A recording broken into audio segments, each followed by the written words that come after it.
What is going on, everybody? Welcome back to TTP Sports. And the Phillies had a very frustrating loss tonight to the Los Angeles Dodgers. They split the first two games in this three-game set, and today they lose by a score of 3-1. And the easiest blame for today's game, probably for a lot of the more, I would say, obnoxious side of the Phillies fan base, is the easy way out is blaming Aaron Nola for allowing 2 home runs in today's game. Go figure, Aaron Nola does allow 2 home runs in today's game, but that only resulted in 3 runs on the board for the Los Angeles Dodgers. The Phillies in totality, they only had 4 hits in today's game, and 2 of those hits came in the first inning, and they only had 2 hits after the first inning combined. So the offense, the lineup today, just a combination of a lot of terrible at-bats at probably the worst possible times, and some really poor mistakes on the base paths. Basically just one very poor mistake on the base paths, and that was Bryson Stott getting thrown out at first base after Kyle Schwarber lines out with JT Realmuto on third base with a chance to tie the game up there. If Bryson Stott doesn't get doubled up there, and on the replay, yes, he was trying to steal second base during the Kyle Schwarber at bats, so is there full blame to be put on Bryson Stott? Yeah, you gotta still be more aware in that situation. You got to be aware you can't get thrown out there because you just prevented your team from tying the game up, because that would have been a sac fly for Kyle Schwarber.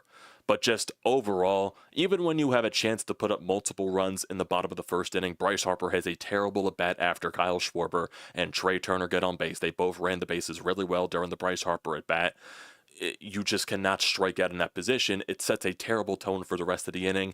Alec Bohm, he does get the run home, and then Max Kepler flies out, I believe.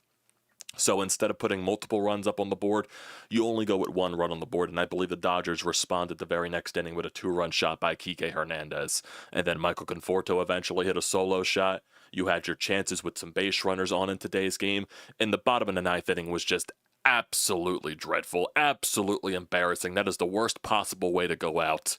3 pitches. Bryce Harper led off with a single that got booted by Max Muncy, and then Alec Bohm, right on the first pitch, boom, does what he does best, and he grounds into a double play, because Alec Bohm and patient at bats and taking pitches just doesn't exist, and then Max Kepler flew out on the 3rd pitch of the inning. That just can't happen. Plate discipline. Where is the plate discipline? The plate discipline was non-existent in today's game. And you let Roki Sasaki, who in his first 2 starts of the season showed a very lack of command for the strike zone, no sense for the strike zone, walked a lot of batters. You let him off the hook in the bottom of the first inning, you let him settle in. Now I thought maybe it was going to be a mistake by Dave Roberts and the Dodgers for going to the bullpen so early, for taking him out in the 5th inning. Apparently that wasn't a mistake, so your bats just didn't show up today. I'm not taking the easy route and blaming Aaron Nola, because Aaron Nola, by baseball definition, had a quality start. He went 6 innings and allowed 3 earned runs or less. He is not the reason why you lost this game. Yes, the home runs are frustrating on the Aaron Nola perspective, but he still gave you a quality start, and that's what Aaron Nola has basically done his entire career. So that is the last thing that I'm going to be going blameful for, and the main thing of blame should be put to the offense today for having just putrid at-bats, just swinging early, being way too aggressive, just not selective. You're just trying way too hard to do too many things. And I think that Bryce Harper at-bat in the bottom of the first inning really just set a bad tone for how the rest of the game was going to go. Because if you score multiple runs in the first inning, maybe something else happens. Maybe you win this game. So that's just why. And that's also a reason why a lot of people don't believe in the Phillies. Just for an example of the way the bats performed today. Now, I'm not going to overly kill them for it, because we're only 8 games into the season. But when you're up against a very good team in the Los Angeles Dodgers, and you basically have held them in check for these first 2 games. They've only scored 5 runs in these 2 games. So, and granted, you only scored 4 runs in these 2 games, so the pitching for both sides has really held both teams in check. But your bats just need to do way better. And yes, I do believe as the season goes along, you'll find more consistency with your offense. But just today was the bad side of the Phillies offense, and why people don't believe in this Phillies team. And it showed per case why, and also why I do have red flags in the back of my mind. That's the only thing. But yeah, it just was a very ugly showcasing. A very ugly showcasing from your lineup, and it needs to be way better. It just cannot happen like that. But it did. It did. But before we get into the rest of this, everybody, if you are new to the channel, I definitely recommend that you do hit that subscribe button. It does me a great deal of service. Also, drop a like. Also, leave a comment in the comment section down below. You can also use the code TTPSPORTS, $20 off your first purchase at SeatGeek. Great deal. Do not pass it up. And you can also leave a follow at TTP Sports on TikTok and Instagram for real shorts and all the good stuff. So, realistically, this game flew by. It was barely like 2.5 hours of a game. Game started at 4 o'clock. It really just flew by. According to ESPN, it was just under 2.5 hours. So that's how quickly it flew by. And for Aaron Nola's stat line, he went 6 innings, 7 hits, 3 earned runs allowed, 1 walk, 2 strikeouts, 2 home runs allowed. That is the definition of an Aaron Nola stat line. But still, this is also the definition of a quality start. 6 innings and 3 earned runs or less. Aaron Nola deserves... Yeah, you can criticize him for allowing the home runs. He's not the reason why you lost the game. He still put you in a position within 2 runs to try to come back. 3 runs shouldn't be this unsurmountable deficit that you're in. But for today's offense, it was. It just was. In the bottom of the first inning, you had a chance to put multiple runs up on the board. Kyle Schwarber with a leadoff single. Trey Turner followed that up with a single. Moved Schwarber over to third base, where I thought he was a madman in that scenario. Then Trey Turner steals second base during the Bryce Harper at bat, but Bryce Harper just had a very poor at bat against Roki Sasaki. Saw 4 splitters and swung at all but one of them, and he managed to strike out swinging. Alec Boehm, who just doesn't know what plate discipline is, saw 2 pitches in this at bat, and he grounded out, which did eventually score a run. So you do go up 1-0, and then Max Kepler grounded out in a 3-1 count, so prevented from going up by multiple runs there. Then in the top of the second inning, Max Muncy doubles with 1 out, and then Kike Hernandez with 2 outs on the first pitch that he saw a hanging curveball from Nola. Sends it into the first row. Dodgers go up 2-1. Bottom of the second inning, Phillies go down 1-2-3. Bottom of the third, the Phillies go down 1-2-3. Bottom 4 after a Bryce Harper leadoff walk. Bats go down 1-2-3 after that. Bottom 5, JT Realmuto walks and Stott singles. So you get first and second with nobody out. Dodgers decide to go to the bullpen. They bring the lefty out. And a very questionable decision by Rob Thompson here. He doesn't pinch hit for Brandon Marsh. I would have brought Edmundo in this situation personally, just because there was runners on and also because his bat is insanely hot. Sosa did eventually come into the later stages of the game, but I think with the clutch hits that Edmundo Sosa has had, I think he deserved the shot there. But Marsh comes up. He flies out the center, which does advance JT over the third base. And then you get the Kyle Schwarber at bat where he draws at the 3-2 and he ropes one the right field, goes right to Teoscar Hernandez. But then out of just pure shock, Bryson Stott gets doubled up at first base, preventing the tying run from scoring. That just can't happen. And then people tried to refute it on Twitter saying, oh, it was a hit and run situation. Stott was going on the pitch. And then, yes, you saw the replay. Stott was trying to steal second base on that pitch, the 3-2 pitch to Kyle Schwarber. But still, at the end of the day, you need to realize when Schwarber does make contact, you need to have a little bit of awareness where the ball is going. Stott didn't do that. He slipped a little bit turning back to first base, and that's why he got doubled up. That just cannot happen in that scenario. Some people were saying it was a hit and run. Some people were saying it was just Stott trying to steal second base. You really can't confirm anything if Rob Thompson said that was a hit and run. You would only know that if Rob says that in the post-game press conference, and I'm sure somebody's going to ask him that question, so I'll be wary of that on Twitter if that is going to be the case. But just pure manure right there from Bryson Stott, preventing you from tying the game. And then at the worst possible time, Michael Conforto hits a home run to make it 3-1 Dodgers right there. And just very annoying. Bottom of the sixth inning, Phillies go down 1-2-3. Bottom of the seventh, Phillies go down 1-2-3. And the Phillies bullpen did their job. Joe Ross pitches 2 innings, and then Tanner Banks did his job as well. So the bullpen wasn't an issue either. The pitching overall was not an issue for the Phillies today. If you really want to harp on Aaron Nola allowing 2 home runs, he still gave you a quality start. Pitching overall was not the issue for the Phillies today. It was their bats. Bottom of the 8th inning, Stott strikes out the leadoff. Edmundo Sosa pinch hits for Brandon Marsh. He strikes out, and then Kyle Schwarber gets hit by a pitch, and then Trey Turner in his at-bats, 2-2, he strikes out on the ball in the dirt. So a chance to tie the game there does not happen. Bottom of the 9th inning, Bryce Harper, first pitch swinging. Max Muncy boots it, which turns into a single. Alec Boehm, first pitch swinging, grounds into a double play, and then Max Kepler, first pitch swinging, flies out the left field. Just can't happen. Just can't happen. That's a joke. And I do want to see all of Alec Boehm's at-bats here. I want to see how many pitches he saw today. So in his RBI ground out in the first inning, he saw 2 pitches. In his second at-bats, which was in the 4th inning, he saw 1 pitch. In his at-bats in the 6th inning, he saw 1 pitch. And then in his at-bat in the 9th inning, he saw 1 pitch. So in totality, he saw 5 pitches today. He saw 5 pitches today. Alec Boehm and plate discipline do not exist. They do not exist. And personally, my personal opinion, Alec Boehm should not be playing tomorrow. Honestly, him and Brayson Stott should not be playing tomorrow, even though I think Stott will end up playing. Boehm should not. Boehm should not. You have to learn plate discipline. You cannot be hacking at the first pitch every single at-bat that you're in. It just can't. Who do you think you are? You just cannot do that, especially with the numbers that you're putting up so far in these first 8 games. You're batting 200 with a 222 on base and a 229 slugging.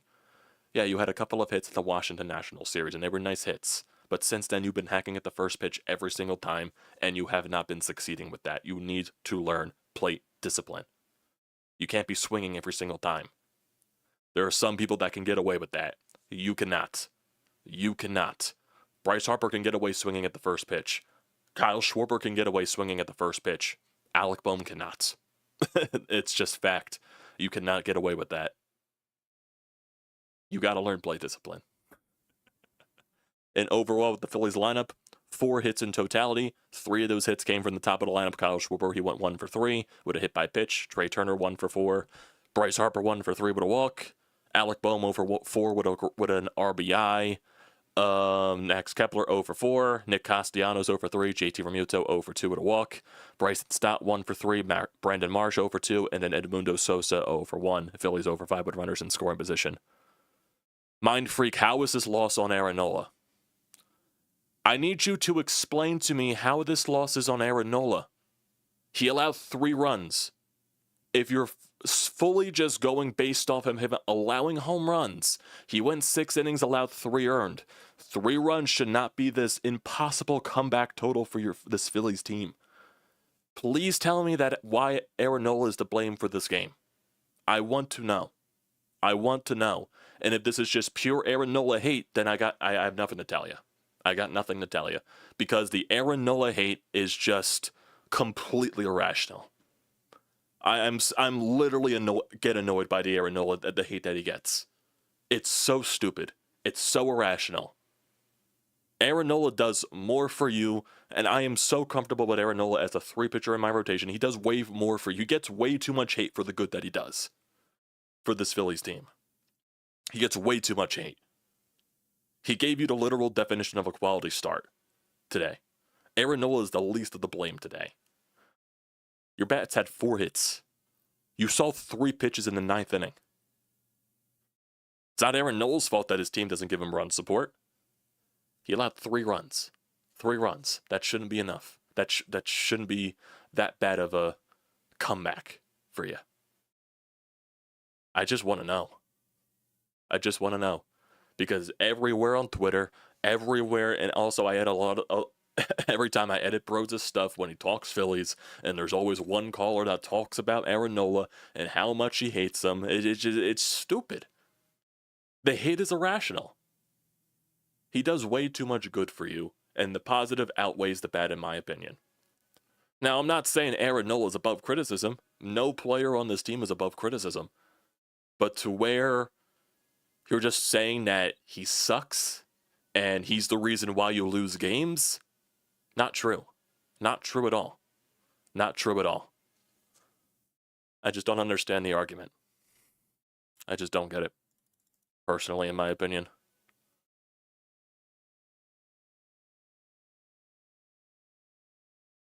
I just don't get it in my opinion.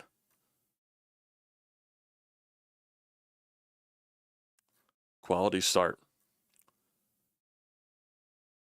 And it's also when Edmundo Sosa came into the game, he played center field as well. It looked fine in center field, so maybe there's an option there as well.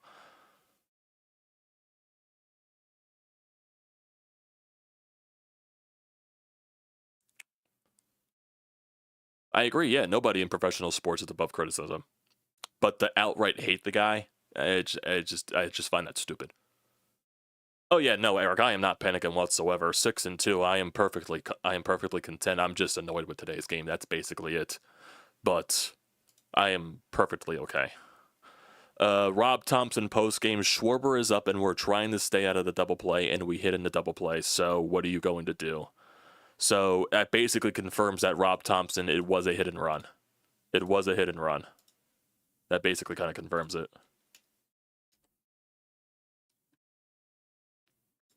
So that basically confirms Bryson Stott's running the second base on the Schwarber at bat was a hit and run. What else? What else? I completely agree, Julian. It's not Nola's fault, those people. I agree. Thank you. Something that me and Julian can agree with, that Aaron Nola is not to blame. I love you, Julian. I love you, Julian. Just messing around.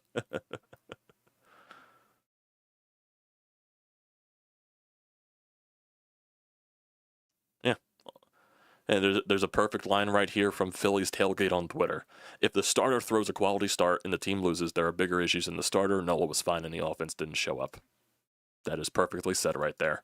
Nola was fine. He wasn't the reason why you lost today's game. I'm just like, the more things that we should be looking at. Why is Alec Bohm hacking at the first pitch every single at bat? Why is he only seeing 5 pitches in the totality of today's game?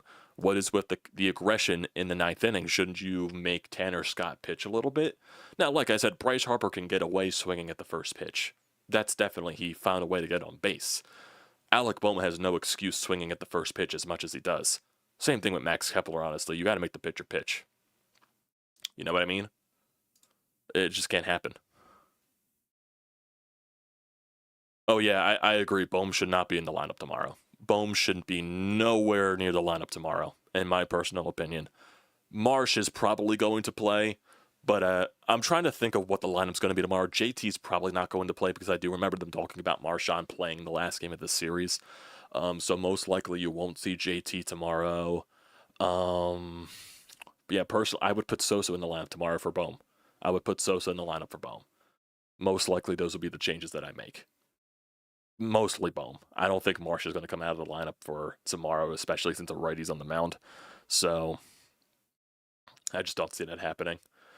But yeah, that's definitely something they're going to have to address when you come towards later in the season, because it's going to be a faulty of this team that Marsh spot in the lineup until you just got to find a way, man.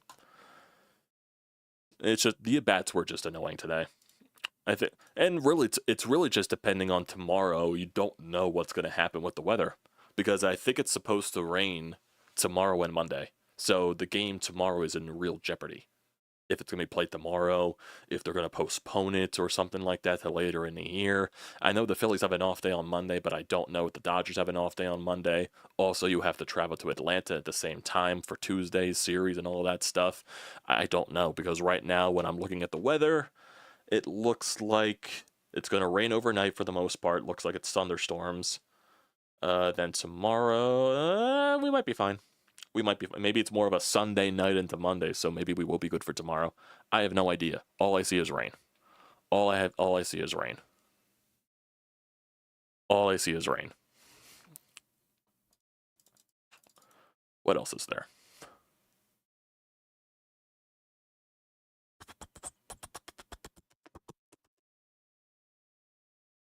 What other stats that stand out for today?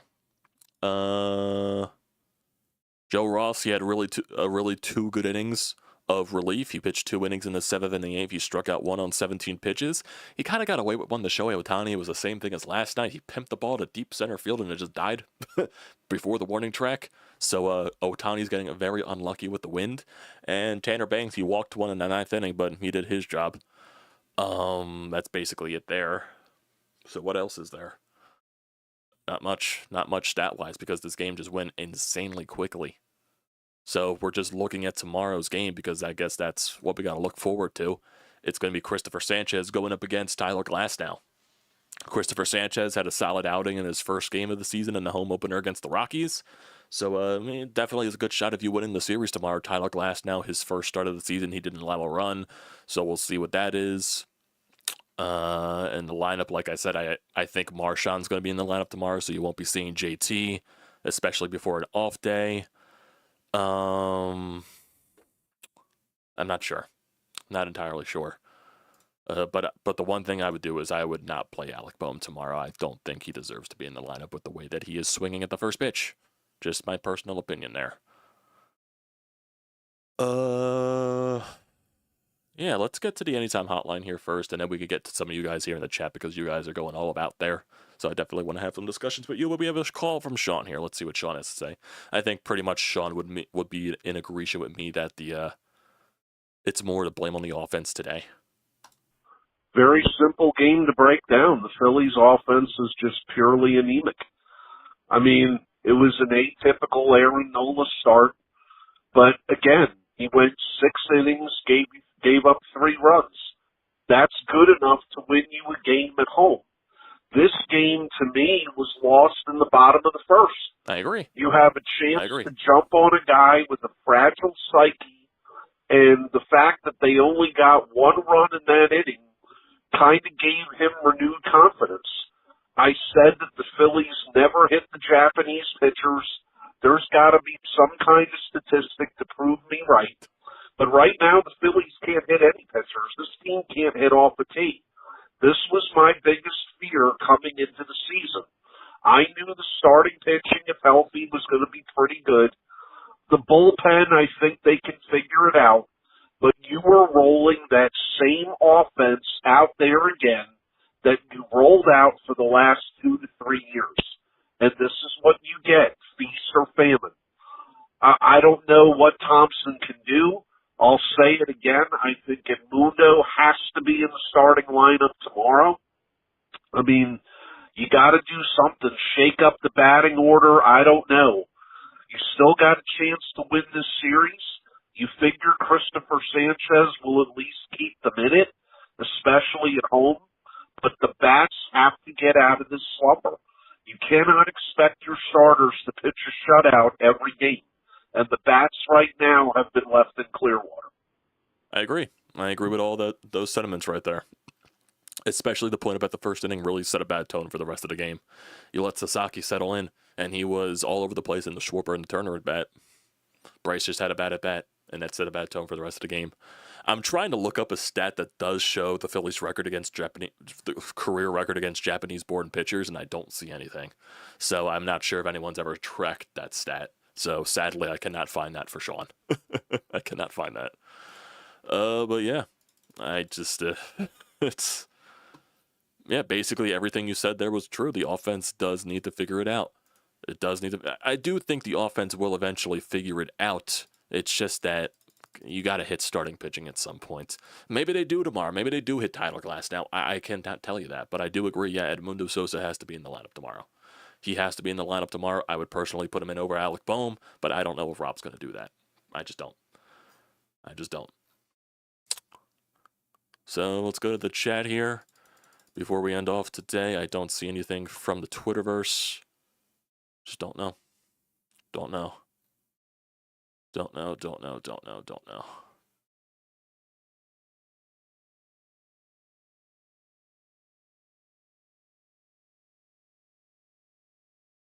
What else is there? Nope. Don't see anything else. Let's go to the chat.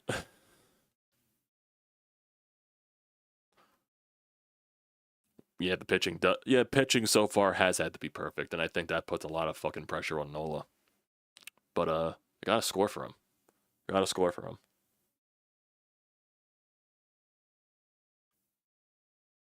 Yeah, bullpen has been fine, basically, besides Romano. I would agree with that.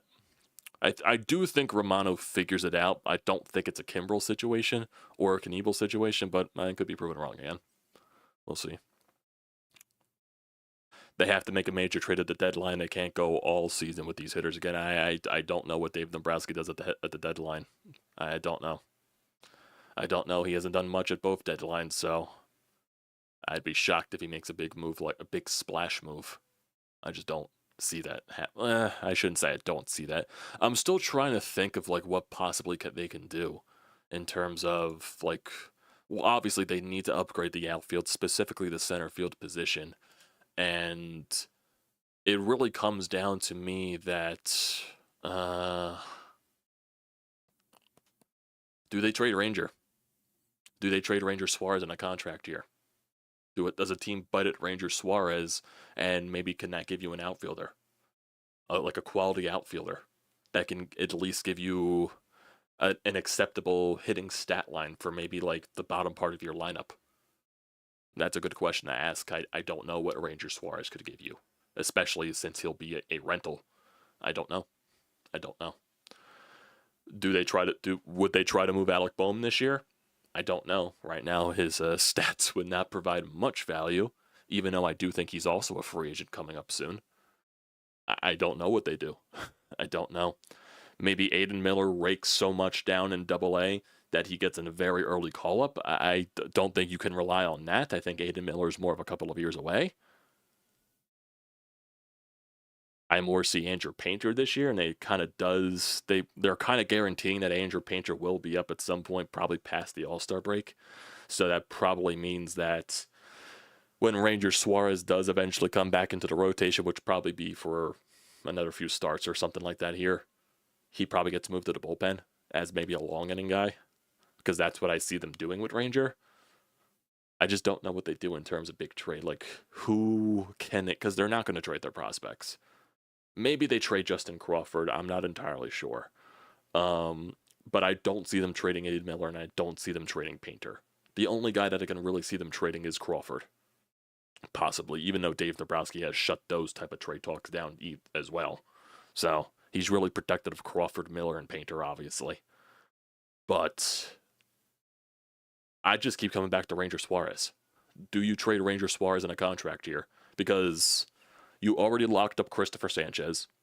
You just brought in Jesus Luzardo, who still has a couple of years of control left. And you're going to have Andrew Painter coming up at some point. I think the writing's on the wall there for Ranger. That's probably why they haven't extended him yet. It's just things that are going through the back of my mind. Hey, maybe they shock you and maybe they trade a Brandon Marsh. Maybe they trade a Bryson Stott. Maybe they shock you with that. I just don't know. I just don't know. We've already gotten two hate-the-face guys out of the way early in the year, Josh Bell and Michael Conforto. There's going to be a couple of more hate-the-face guys as the series goes along. Obviously, when you're playing the Braves this week, it'll be Marcell Ozuna. That'll be a hate-the-face. Oh, yeah, Ranger. I do think when Painter eventually gets into the rotation, that's where they're going to move Ranger to, is the bullpen. That's what I think is going to happen. Because obviously you can't force Taijuan Walker into the rotation every fifth day. That's just not going to happen, regardless of how solid Taijuan was against the Rockies. You just can't do that. Who knows? Who knows? Like, I want to be a believer in Bryson Stott. I know he was injured last year, and I know everyone keeps saying that injured really hindered him last year, and he was like, what, a 2+80 hitter? A 280 plus hitter in 2023. So there is an ability to be a bounce back for him. It's just he's not showing it right now. I think he just has to go back to the two-strike approach swing that he had, where he had more success with. I think he's gotten away from that. That's where I think he finds more success. Marsh, he is what he is. He can't hit lefties, and he's a guy that goes insanely hot and cold. And he's just a guy. That's what he is. And Bohm, he's aggravating. And I've been a Bohm supporter for years, but and he is a guy that works well with the way the lineup is because he's a slap hitter that can drive and runs. He's just frustrating with the way that he's swinging the bat. Well, yeah, Dave Dombrowski has only made moves that made the team marginally better at each trade deadline. He hasn't done the major things. I would say the major move that he has made was probably acquiring, a Syndergaard and Brandon Marsh. Those are probably the biggest moves that he's made at trade deadlines. 2023, who did he even get? I don't even remember who he traded for in 2023. And he also got Dave Robertson in 22, so that was also a help for the bullpen. But I don't even remember any trades that he made in 2023. I just don't. I really don't. Maybe it was some bullpen help. I don't remember.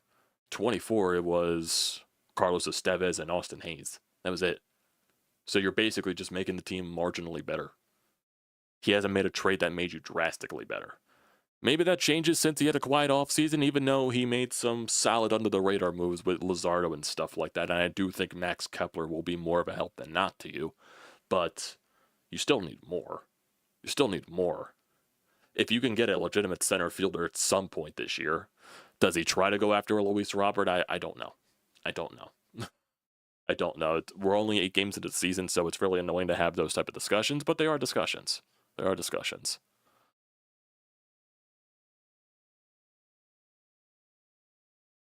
Yeah, that is a crazy stat. The only runs that the starting pitching staff has given up this year has been from the long ball. That is crazy. Wheeler, Luzardo, even though Luzardo didn't give up a run last night, so he kind of broke that streak because he didn't allow the run. Taijuan Walker didn't allow the run, so Taijuan Walker has been our best pitcher. 0 ERA, baby. But Zach Wheeler, yeah, he's given up a home run in both of his starts. Aaron Nola, obviously, has already given up four bombs, and Christopher Sanchez gave up the solo shot in the home opener against the Rockies. Yeah, I don't know what to do with Stott. If Stott shows some sign of improvement, there's some hope there. It's just the fact that Stott has such a good glove at second base that I just don't want to get rid of that. But his bat, most of the time, is just a detrimental to you. So I just don't know. Oh, yeah, Harper said he would go back to the outfield. I just don't know what first baseman you go after now. Because there are rumors that Vlad Guerrero Jr. is going to be extending with the Blue Jays, even though it hasn't happened yet. But I don't know what type of first baseman you go after. But like I said, we're still very early into the season, so those storylines will probably develop as you move further and further towards the trade deadline. But yeah, it's definitely on the annoying side. I do feel with people on that, though. I do feel with that, though. What else? What else? Sean, if you're still here, the Flyers did get some help with the Pittsburgh Penguins winning today, so there's some help there for us. They beat the Dallas Stars.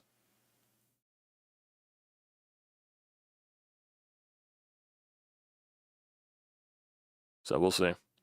We'll see. But I think that'll do it for today, everybody. Running over the 3-minute mark, so we'll end it off for today and then come back here tomorrow after tomorrow's game, weather dependent if they do end up playing. So that is something we'll have to find out for then. So appreciate you guys for tuning in as always. You know that.